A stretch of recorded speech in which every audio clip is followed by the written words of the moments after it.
everyone, I'm Mandy-Lynn. Thanks so much for joining us today for Port City Personalities. We have a really great show today. I have 3 guests that will be on today. So today I wanted to take the time to focus on talking to some of the folks from organizations discussing food insecurities and housing insecurities. A lot of you have sent me messages or called and reached out asking us to cover some shows discussing some of the organizations of folks that are doing this in the community. So that being said, today we'll be joined by Melissa Smith from St. John Nonprofit Housing. She is the Tenant Relations Officer. She will be talking about what they offer for folks that are facing housing insecurities and as well as housing crisis. Darlene Moore from the Community Meals on Wheels. She is the Executive Director. She will be talking about what they do and how you can reach out and support them. And then we'll be joined by Tony Dickinson, who's from the Men's Outflow Shelter Director, and he will be talking about the services that they offer, as well as how you can reach out to donate or become a volunteer. All right, everyone, let's get started. Thank you so much for joining me today. Melissa, how are you? I'm good. Thank you for inviting me. I'm so excited to have you today. So excited to have the opportunity to talk about your organization and what you folks do. So first off, for everybody, let's get the basics out of the way. Other than Melissa, what do you do and what's your organization? Sure. Melissa Smith. I work for St. John Nonprofit Housing. Right. And we provide affordable housing pretty much for anybody who needs it. So we've been doing this now for almost 40 years. And so we have apartments all over the city, over 500 apartments now in different areas of the city. Yeah.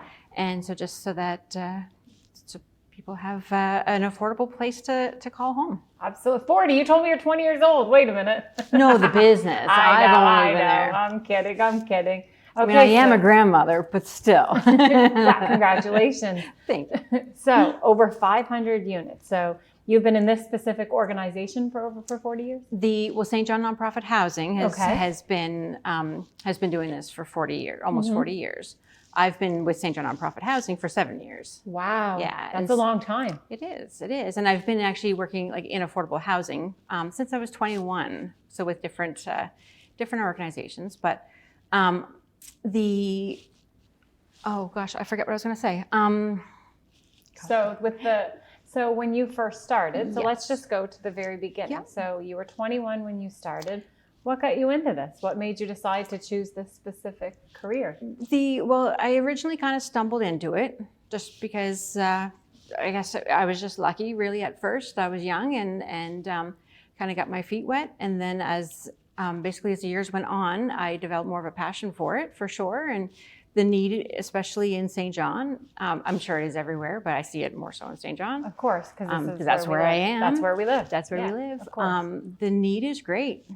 Pretty much you can look around anywhere and I mean, obviously the homelessness situation is very, it's very much an issue, but it's not even that. It's people every day that are just struggling to pay their rent, struggling to pay the basics. And as time goes on, it's harder and harder. So, I mean, if we can help people to actually live in a place and, afford to pay their rent because their rent is affordable and they can still get groceries, and clothing and things that, things that they need, that's, right. So who wouldn't want to do that? Exactly. So how many people are on your team, Melissa?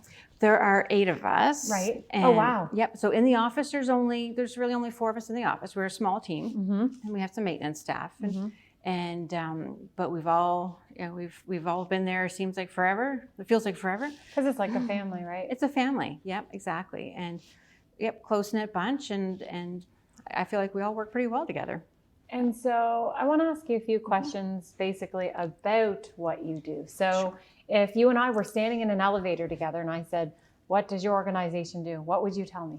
I would tell you that we provide affordable housing for those in need. So what we would do, we actually own the properties that are considered affordable. So I know some, it's not just we're not a property manager. We actually own. Of course. Own and I think buildings. that's important for folks to know. That's important. Yeah. So for us, we do have mixed income units. So we have some buildings where there's a market rent. So the rent and our rents for the most part, Yeah. are like kind of, we would consider them a low end of market. Sure. So they're still more affordable than if you went to a private landlord.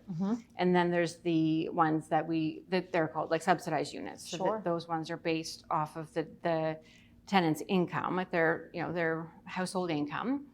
And so it's just based on 30% of their gross income. Wow. And yeah, so those really that's the main thing of what we do is provide the apartments based off of, either off of their income or just, say they might make more than they would qualify for. Because to qualify for a subsidized unit, there is a threshold. So like say like to qualify for subsidy in a 1-bedroom apartment, so where it would be based off your income, like the cutoff is like if you make under $33,000 a year, you're considered, that you'd be low income to afford or to qualify for. You'd be a qualifier, yeah. Exactly. Yeah, your income would be within the threshold, sure. Exactly. So, but for people who would make more, say it could be someone who makes $40,000 a year, right? Then no, they wouldn't qualify for it based off their income, but it could still be affordable if they went to a, just to a regular like private landlord, and they have to pay, more. They could potentially be paying more than the 30% of their income. So, right. Our other units, like the market units, would be geared more towards them, where they don't necessarily qualify for subsidy, but it's still, an affordable, reasonable rent. Yeah, of course. Yeah. And so with is there a waiting list? So there's over 500 units. Oh, is there a waiting list? I have list? to ask. There is. So we do have a waiting list actually for the market units and the subsidized units. So we do work hand in hand. We'll say closely with MB Housing and CMHC. They're like the funding partners. Sure. So a lot of times with the subsidized units, so we do have our own list as well. And then so if depending on what, I guess if someone's name comes up, we would contact our contact at MB Housing, right? Because they have like the main waiting list for the subsidy units. And then so we work kind of definitely hand in hand to make sure that those that need the housing, would be in line to hopefully get what they need. And the waiting list though, is definitely big. So if somebody is watching right now, what would you like them to know in terms of if they're watching thinking, I would like to get on that list or find out if I'm eligible? Yep.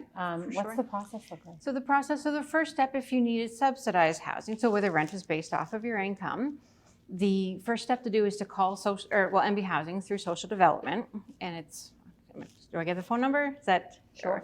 So their phone number, because they just do their application over the phone, is 1-833-733-7835. Perfect. Yeah, and we'll put it up anyway too. Yeah, and then so that would be the first step for subsidized housing, and then for us with St. John Nonprofit Housing, you can either go onto our website to apply, or get on the Googles to look up. Get on the Google, look us up, and or you come right to our office at the Admiral Beatty to pick up a paper application. And for the market units that we have, same application process for both. Absolutely. So I want to say thank you so much for coming in today. I know you're a very, very busy gal, and I'm sure appreciative, and the folks that are watching, I know, are definitely appreciative as well. Well, thank you.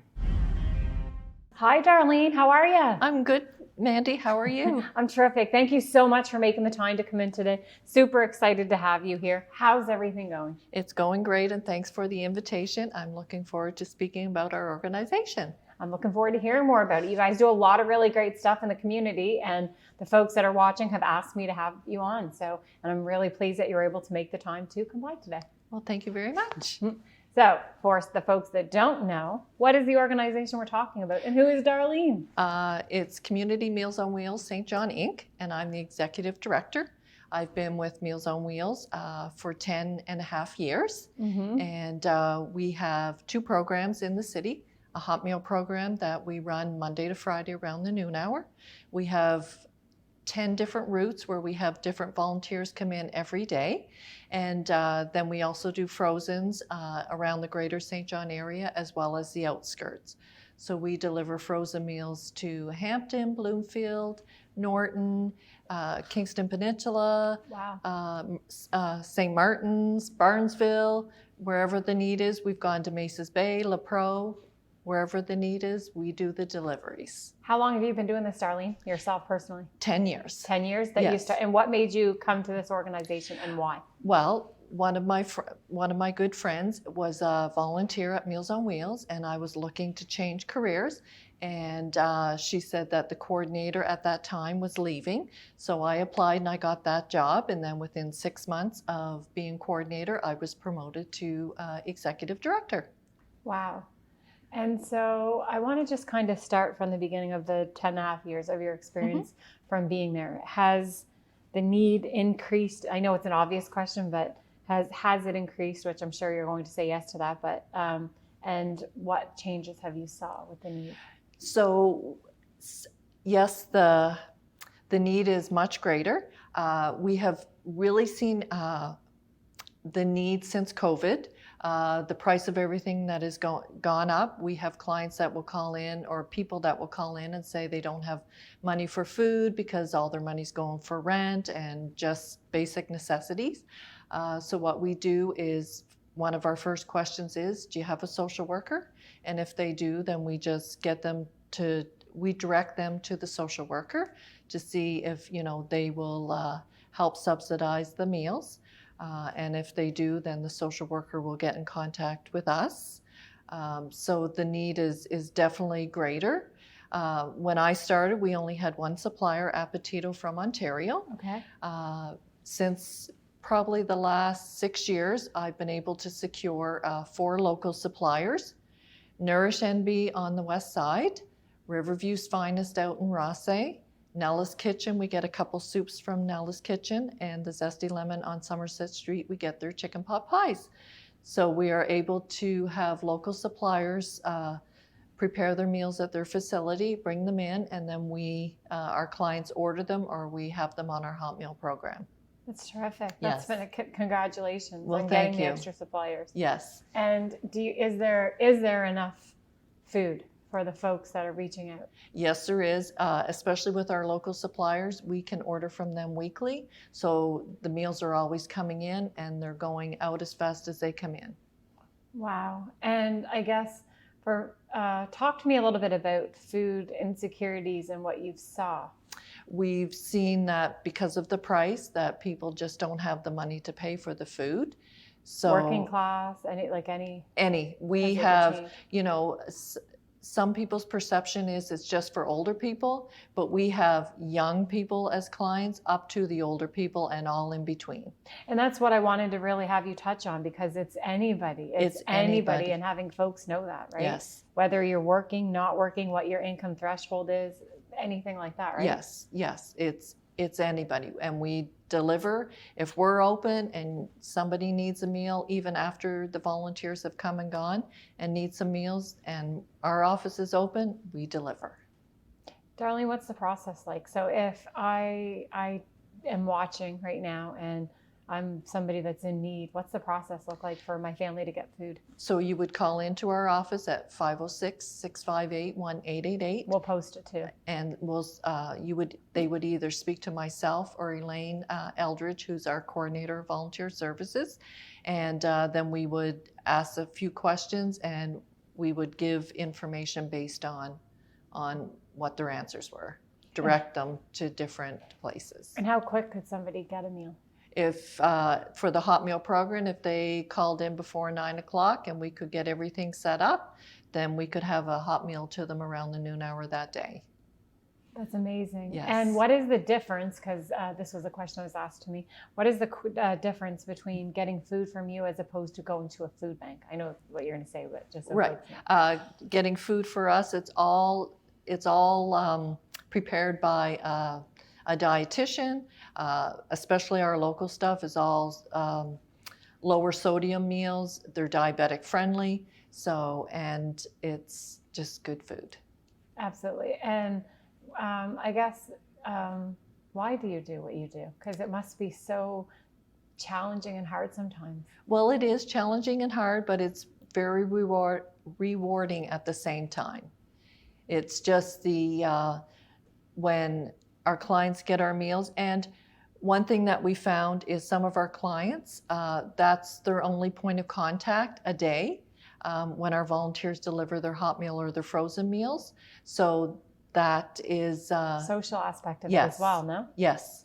That's phenomenal. And it's a good check-in for a family member if they don't see their loved one every day, as long as our volunteers deliver their meal. Sure. And if the client isn't home and hasn't called to cancel their meal, they will call into the office, and then we in turn would follow up with the hospital to make sure they're not there and because of an appointment.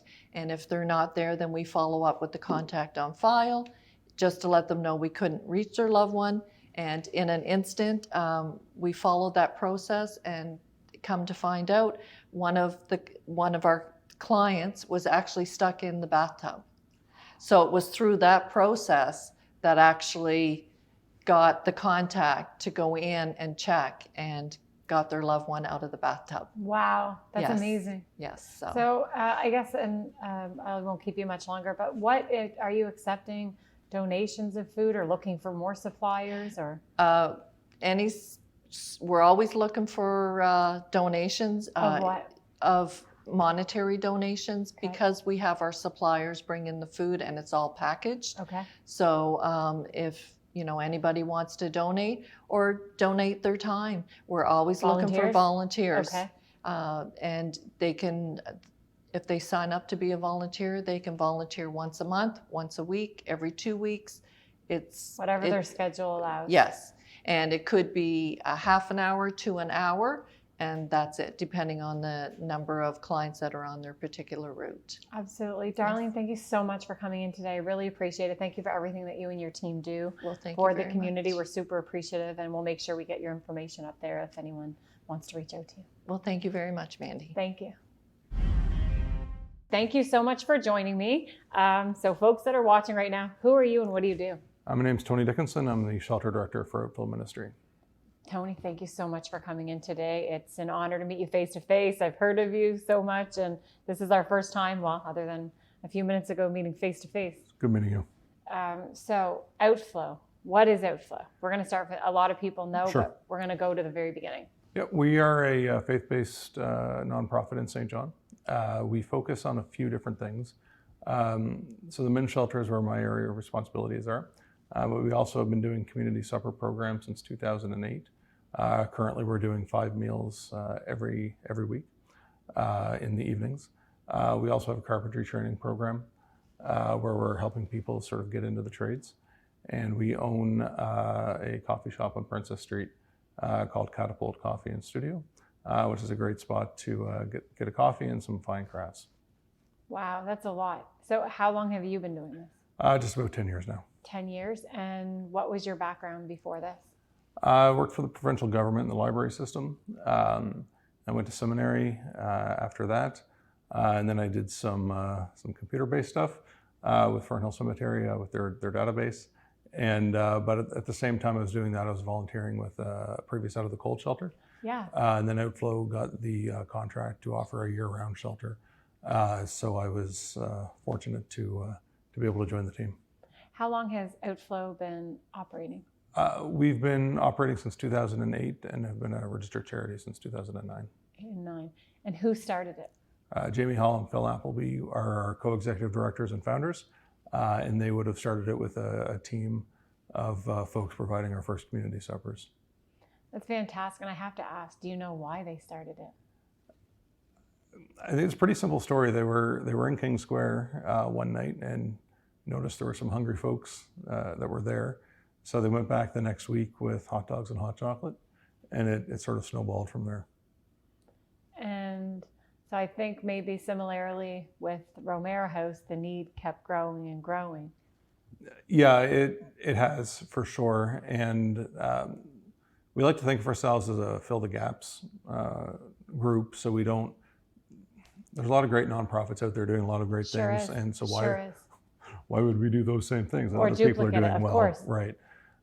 So when we start to see gaps in services, so there was no community supper in the evenings at that time because the Romero House was already doing the daytime. That's right. And doing a very good job. Then there was a need for a year-round men's shelter. We found a need for helping some folks get into the workforce and different things like that. So as we started seeing some of these needs, we start trying to figure out how we can help meet them. And how are you funded? We have a diverse funding portfolio, so we have a contract with provincial government for the men's shelter, as well as our training program. We have funding from the federal and municipal governments as well as Community Foundation, United Way, and a variety of other funding UCT organizations. and stuff like that. Yeah, there's a whole bunch of people. Basically, anyone that's able to help can help. Yeah. I think. And how many folks are on your team? Right now, we have more than I can count. At the shelter, we Perfect. have 13. The coffee shop has several folks there as well. Our carpentry program would have, I believe, 7 students in it currently, as well as our community outreach programs have a number of people. That's fantastic. So we'll start, I think, with the shelter and the sleeping. So how many beds do you have at the shelter? We have 30 right now. So walk me through the process, if you may, of somebody getting in to sleep there and what service or amenities are offered. Sure. It's a pretty simple process. We want to be as low barrier as possible. I love that. So folks come to the door and we press our little buzzer button. They come on downstairs.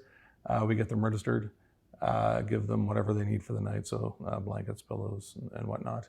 We have showers there as well as 3 meals, so breakfast, supper, and breakfast, lunch, and supper. That's for the folks at the shelter. And there's how many beds? 30. There's 30 beds. And are the beds ever filled up? I know it's an obvious question, but... They are regularly full, and we're getting to a point now of the year where we're starting to see more and more folks coming in. So if you asked me this question several weeks ago, I would have told you that we had, around 25 most nights, but now we're at the around 30 most nights period. Okay, and I want to back up a little bit I think we should back up to the winter time, what you look like in the winter months, so folks can kind of understand. So anybody that lives in St. John, anybody that's driven or walked in St. John, any specific area we see tent villages popping up more. Have tent villages always been here the way they were, or have they increased? Or tents have, there's always been folks camping different places, but they've certainly become more prevalent in location as well as in numbers in the last number of years, which is, if you're spending any time uptown, you'll see them, but you'll also see them in other areas of the city.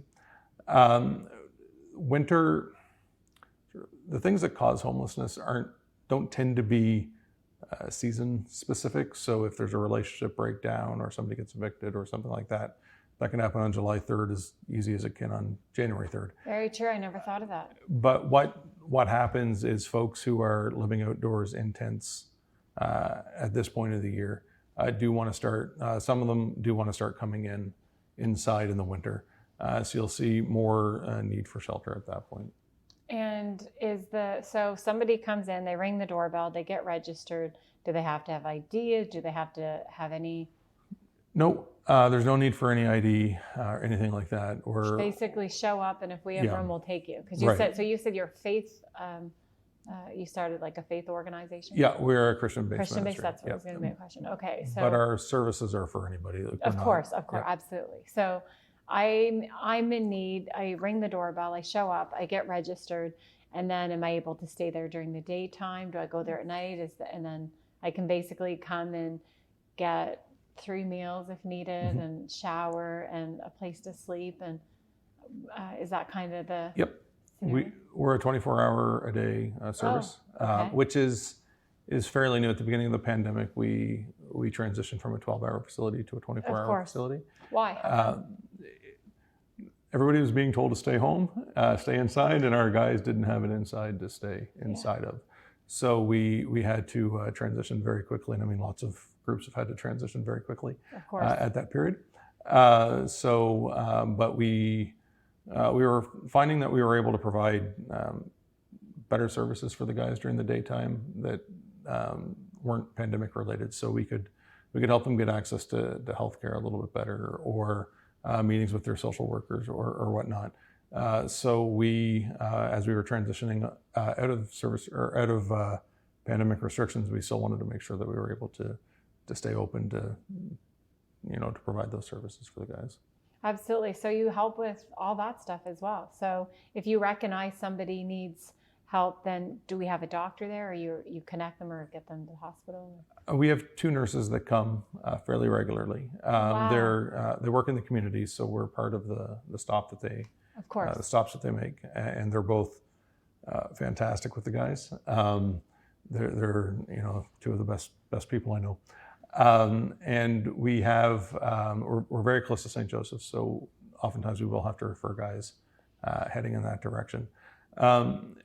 The team that we have at the shelter that works with the guys sort of day to day are very keenly aware of sort of, they get to know the guys well. Yeah, And we're it's a like you small get to- community, yeah. really, we are. So they'll start to notice if something seems amiss, and they're often able to make connections for folks.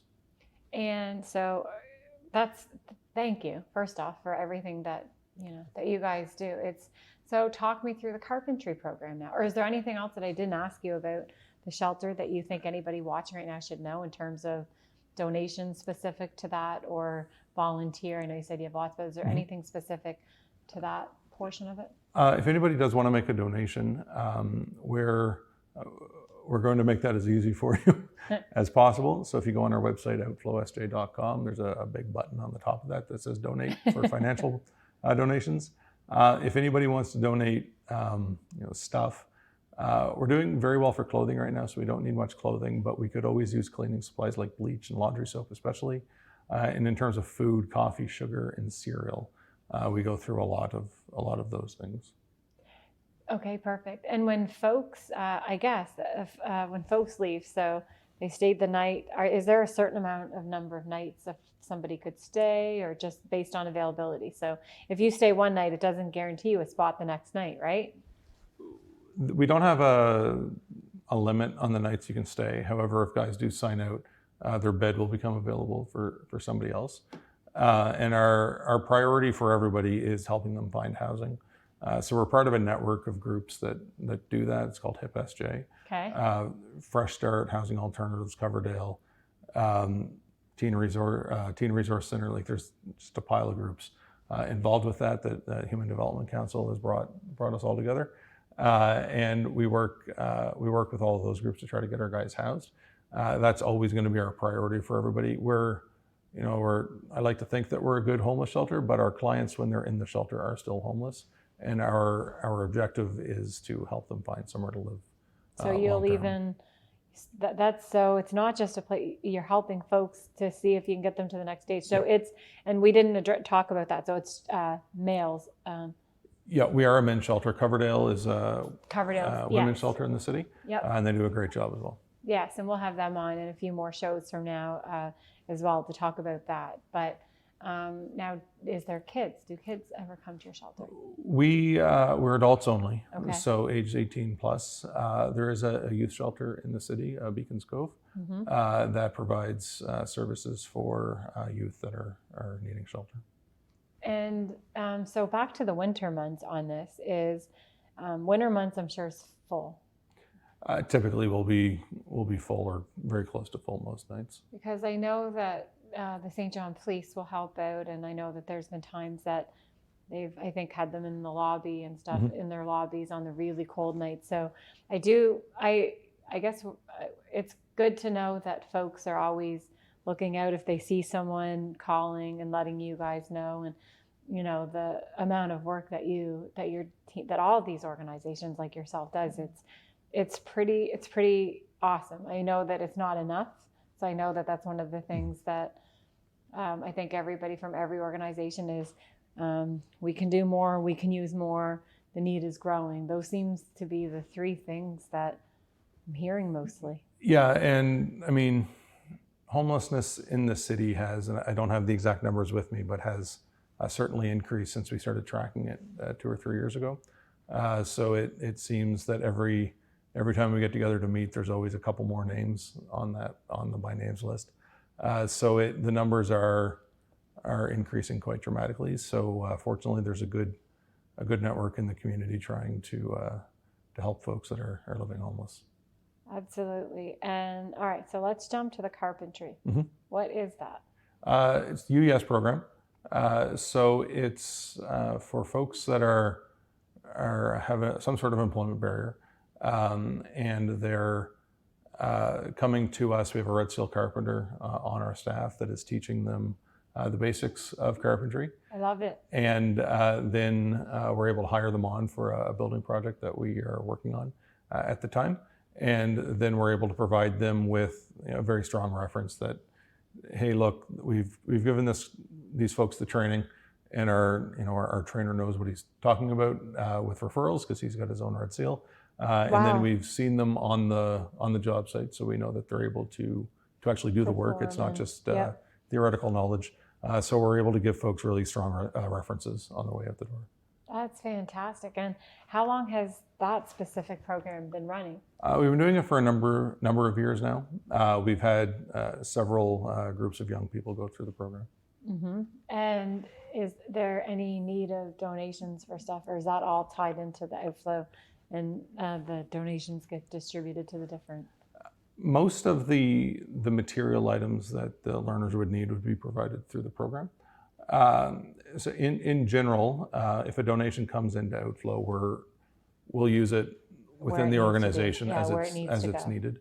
But we, like I say, coffee and cleaning supplies are our biggest requests.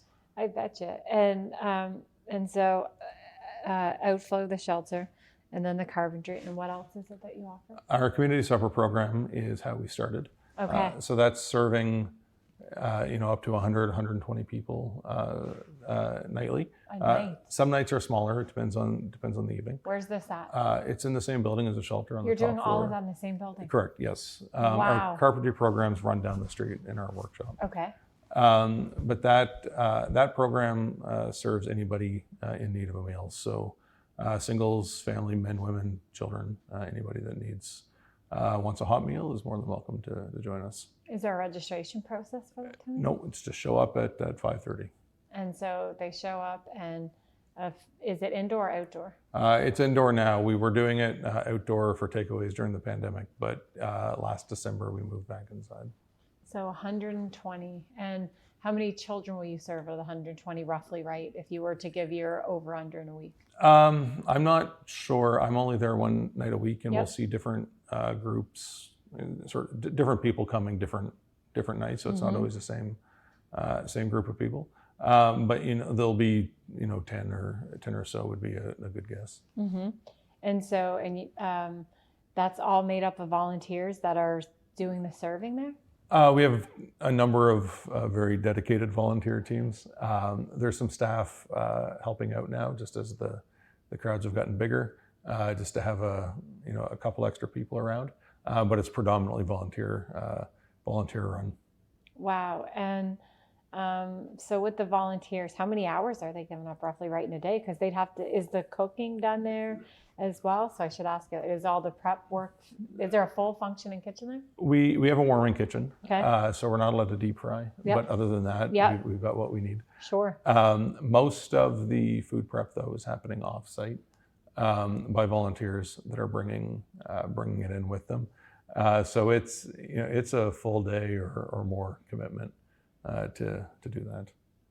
Wow, that is, and so for the volunteers that are doing it, is there like a specific where somebody says, I'm making this, I'm making that? Like a lot of meetings have to probably take place Yeah. to know what people are, or how to coordinate that many meals. Like that's a lot of meals. It is. It's 5 nights a week, every week. So that's several hundred Yeah. nights. Our outreach director, as well as our meal coordinator, do an amazing job connecting everybody for that. And they have meal leads each night. Right. That bring in teams. So it's a very well run program. And so if folks have dietary restrictions, I guess that would be another thing, right? The meals, because we're cooking for groups, tend to be very uniform. Oh, yeah. But there will be other things set aside Yeah. just in case. Yeah, for sure. And I guess, so in terms of location, you guys are located on Waterloo Street, Yep. just down the street from here. And I want to talk a little bit about, I think, the mental health aspect of it from folks. So what have you and your team been seeing and experiencing from people? Because a lot of folks that have asked me to have you on wanted me to see what your take would be on the mental health side of things from folks. Sure.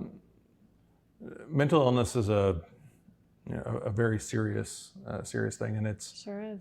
It's a little hard to describe because a lot of things get put under the umbrella of mental illness. But we are seeing some more acute symptoms coming up. Oftentimes the guys won't have diagnoses. So they're arriving to us, and we're none of us are medical people, so we're trying to figure You're out doing the best you can as we go along. Yep, you're working hard to do the best you can. Sure. Some folks we work with will have mental health support workers that they are connected to, whether through the FAC team or the Mercantile Center or different places like that. But we are seeing a higher ratio of our clients coming with some sort of very obvious mental illness that they're battling.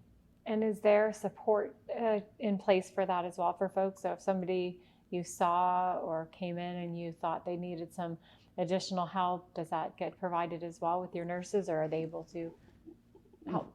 We can flag things and let the nurses know. We can also, if we know that the person has a mental health support worker that they work with, with the client's permission, we're able to communicate with their support workers to sort of be part of the team that serves them. Right. For this type of thing, oftentimes what we're doing is we're trying to keep the client safe and comfortable, and then let the experts do what the experts do. Just to make sure that they're getting the best service possible. Absolutely, for sure. And I guess so you're helping with the meals, you're helping with employment opportunities, so food insecurities, housing insecurities. And when you talk about other services, what are some of the other services that are out there that are helping with things? So you mean other organizations? Of other organizations that you might overlap with, or that you guys are in communication for? Because I believe that all of this falls under that umbrella and ecosystem of wonderful folks like yourself with organizations helping the folks that are in need. So we work most closely. I'll speak to the shelter aspect of it just because that's what I know. That's your area of expertise, of course. But we work most closely with the HIPSJ committee. And what is that? It's you put me on the spot. Homelessness Information Partnering St. John. Yeah. So it's headed up by the Human Development Council. Okay. And they have developed a by name list, so we know, it's no list of homeless people is ever going to be exhaustive, but we have a very good list of homeless people that we know. Fresh Start, Coverdale, Housing Alternatives, Teen Resource Center. I'm going to forget somebody, and hopefully they're not. No, there's so many more than that. You're just naming a few off. I know. John Howard Society. So these are the groups that we work with most often and most closely. There's also some landlords that we've worked closely with to help folks get inside. Mm-hmm. And then in terms of addiction services, do we have anything do we have folks in the community that are able to help folks with addiction? Addiction's again becoming a very, it's another one of these things that's always been there. Yep. But it's becoming a lot more prevalent now. Mm-hmm.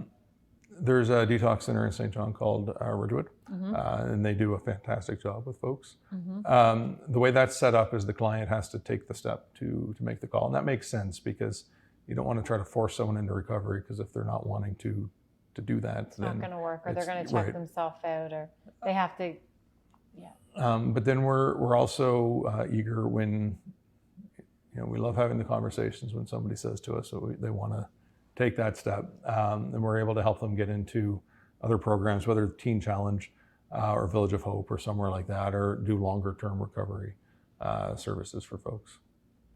For sure. And so I'm going to ask you a few personal questions about you. Sure. So I'm a big fan of yours, as you already know. So I guess, what is the most rewarding part of your job?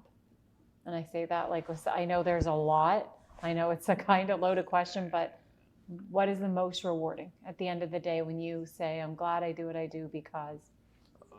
One day I was this was before the pandemic, when you were allowed to like reach ahead of people and grab that rod Yes. that kept your groceries separate from theirs. Yes. And I got bumped into the guy ahead of me, and we looked at each other and had this awkward, like, who are you kind of thing. And Sure. then after about 20 seconds, he said, are you the guy from Outflow? And I said, yeah. I was standing there holding a bag of diapers or whatever. I wasn't really thinking about work. And he said, I just want to let you know that I was at the shelter, and now I've got a job, and I've been working steady ever since. So I like those moments because it's things are working. It looks like things are working, kind of thing. So they're just good reminders that for folks when they leave the shelter, we don't always know what's happened or where, like, what steps they've taken. So like, for me, bumping into guys like 2 years after the fact is something I enjoy. And what is the most challenging parts of your job? This could be anything. Like it could be needing more resources, needing more help. It could, like, what are the challenges maybe that you face or that the team faces? Homelessness is relentless. I think it is probably Anywhere though, right? So it's not always the same guys you'll see every day, but homelessness has been a thing since we opened up in 2014, and it's a thing today, and it's going to be a thing tomorrow, kind of thing. So it does get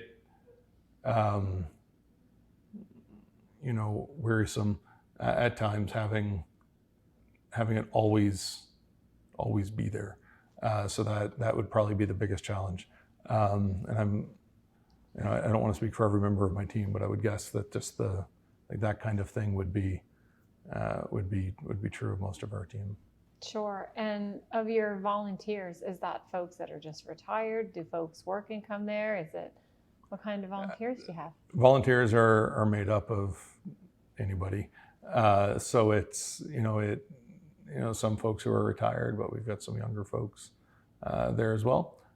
So it's, we've got a couple of church youth groups that come in. So we have a pretty diverse group of volunteers. And what are some of the fun things that, like, are activities that you've been able to offer or provide for folks throughout the year? Has there been anything like that?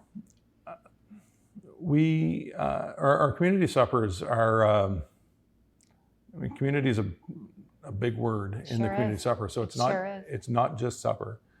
We noticed that a lot during the pandemic because we'd be giving people takeaway bags, and then they would, go wherever they go and miss the social aspect of it. Right, but they wouldn't be seeing their friends. At all. So it's that I think is probably sort of our biggest focal point for community. Within our carpentry program, we always have a big send off for people when they finish, because it's a big accomplishment. Like you're coming in, you don't know anybody. A lot of folks are very green with carpentry, so they're learning brand new skills, which is a real challenge, and every one of them needs to be amazing. Yeah, they all need to be commended for doing that. So we make sure we do that commending. That they're doing. And then in terms of all of the stuff that your team and folks offering, and going back to you to when you just started this, so leaving the career that you had already. Mm-hmm. When you think back, are you happy with the choice that you made, or do you think that it's a lot more work than you thought, or?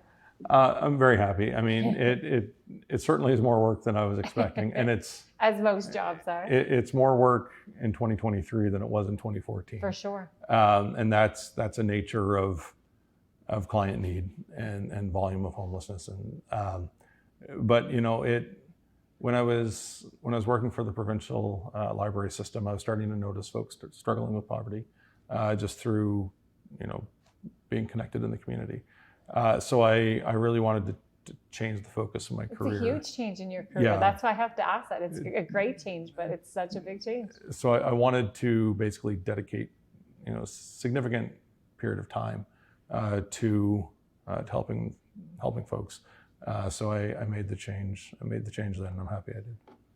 Absolutely. And so in terms of offering folks, so when folks are coming in and leaving, so you talked about, it sounds like a success story from what you said a minute ago. How many of those stories do you tend to hear? And does it ever surprise you, or make every time, are you like feeling? They don't surprise me good? because most of the guys that come to the shelter are they're just regular people that need a little bit of help. So when they get that help, they just sort of continue about their lives. Sure. So I'm never surprised. I'm always encouraged by them because it's the nature of who we're seeing. We're seeing guys that have been there for a longer period of time and need a little bit more help, and haven't been able to take that next step yet. So it does start to feel like that's all we're doing. So having running into guys and seeing that they've had some real benefit in their lives is always an important thing, because it does help us to know that we've made a real difference in some folks' lives. Absolutely. And in terms of jobs and things like that, so I know for a while the Romero House had the clothing portion. So is there any folks that you know of, and sorry to put you on the spot, that offer that kind of help for getting clothing, or perhaps resume building or anything like that around? Kaleidoscope would do a lot with folks around resume building, job readiness, job preparedness. So that's their specialty. So again, we work with them to help folks do that. Romero House has a very good clothing depot, as well as St. Vincent de Paul and River Cross Church. So they're folks who need clothes have somewhere to get them.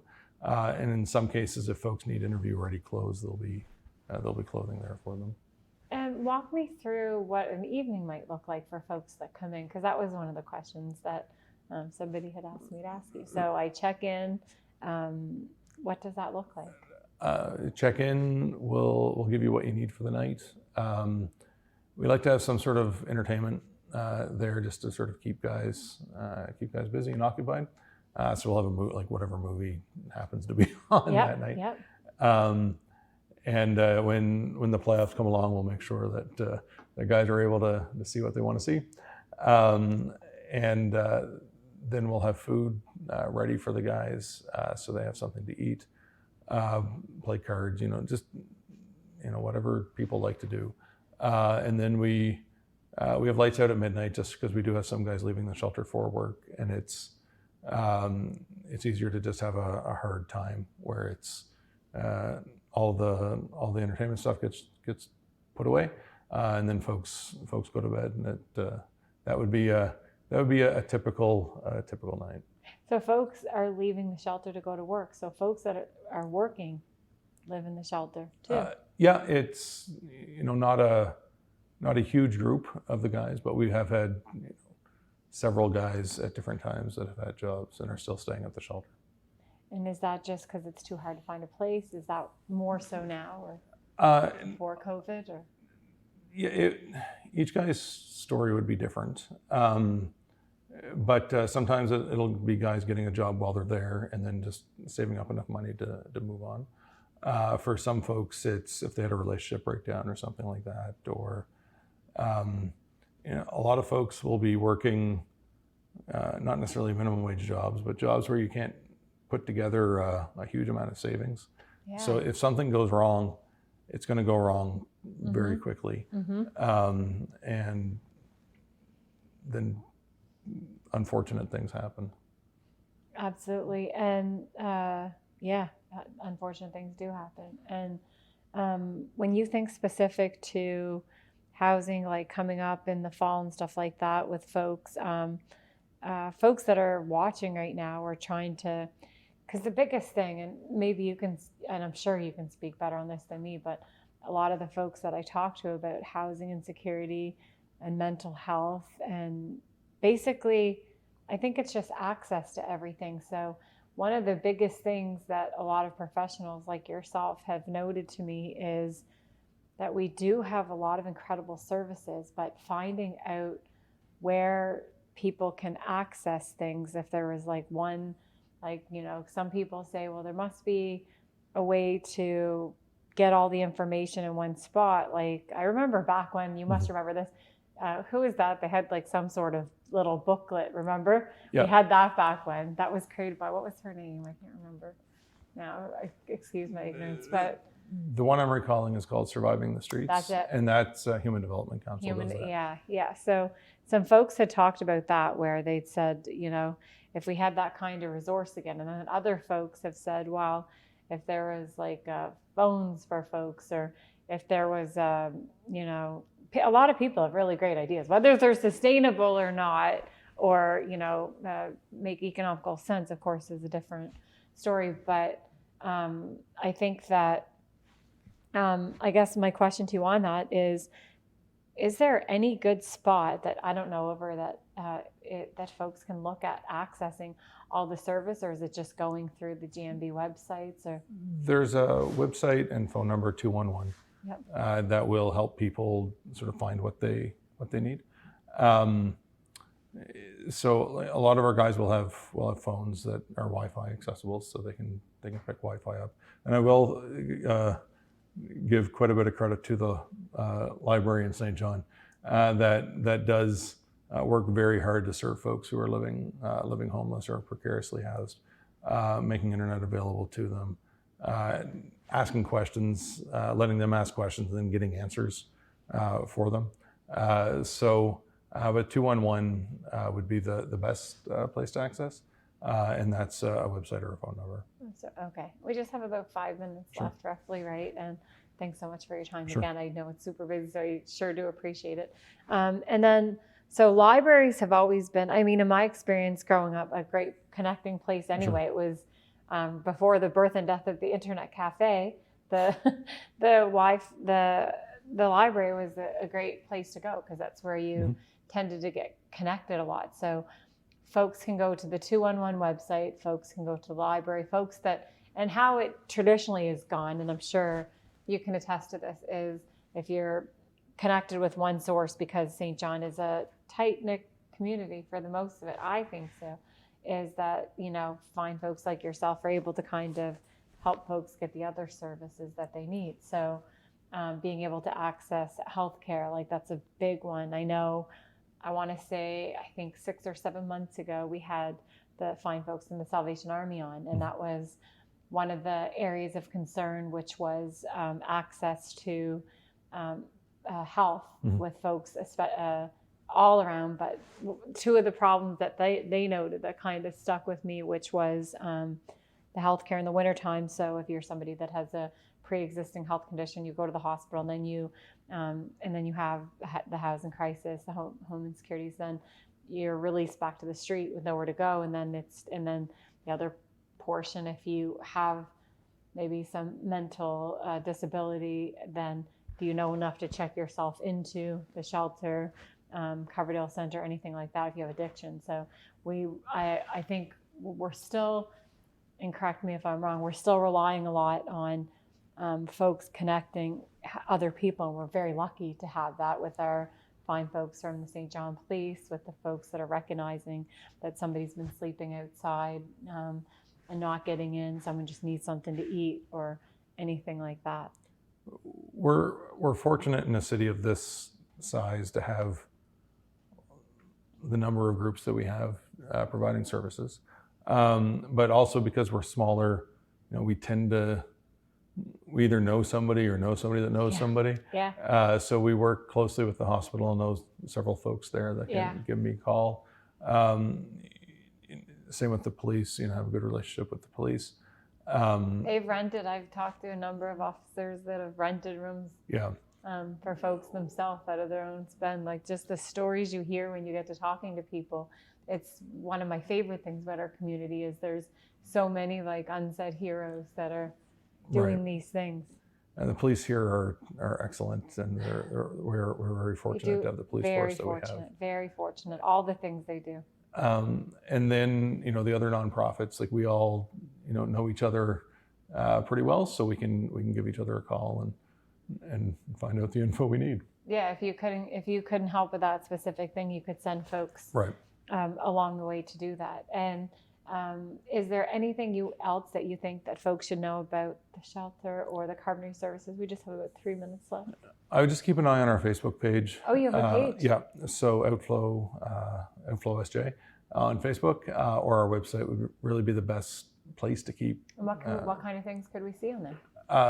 Give different program updates. It'll let you know when the next carpentry program is starting, if there's any particular needs that we have. Does availability show on there? For the shelter? Yeah. No, the availability will change, quite Hourly, I dramatically. imagine. Yeah. Weather In 10 dependent minutes and- kind of yeah. thing. I had a phone call this morning where somebody asked if we had any beds, and I looked on our intake list, and it looked like there were 2, so I called the shelter to confirm. They said, no, we just signed those 2 beds in, so Just that quick. yeah, we haven't got it updated yet, but it'll You have to call to it'll know change or dramatically something like very that. quickly. Yeah. I guess the other thing I should ask you is how about access to like reading and stuff like that, folks in the shelter? Is there any reading materials or anything like that for folks? We have a number of books there. Our guys, several of them probably has read every book on our shelf. Our guys are citizens of New Brunswick as well, so they're entitled to a library card. That's right. So a number of them will head to the library as well and be able to access books there. And do you think that that's important, having access to libraries, it Yeah. being your background? Yeah, I mean, knowledge is, well, I mean, for reading you get two reasons to do it. One is to learn something, and one is to, just have some sort of recreation or hobby. And both of those things are important for anybody. Yeah, absolutely. And I guess I'll ask you a couple questions about you. So what do you read? I read a lot of theology. It's my background in seminary. I sure could tell. I'll read science fiction or reading Hitchhiker's Guide to the Galaxy right now. Just to haven't read that in about 20 years, so rereading it now. That's fantastic. So thank you so much for your time today. It's, I can't say enough how grateful and thankful I think anybody that's watching this right now is for your team and everything that you guys are doing to make a difference, and all the folks that are accessing the services. Well, thank you very much. It really means a lot. Thank you. Thank you.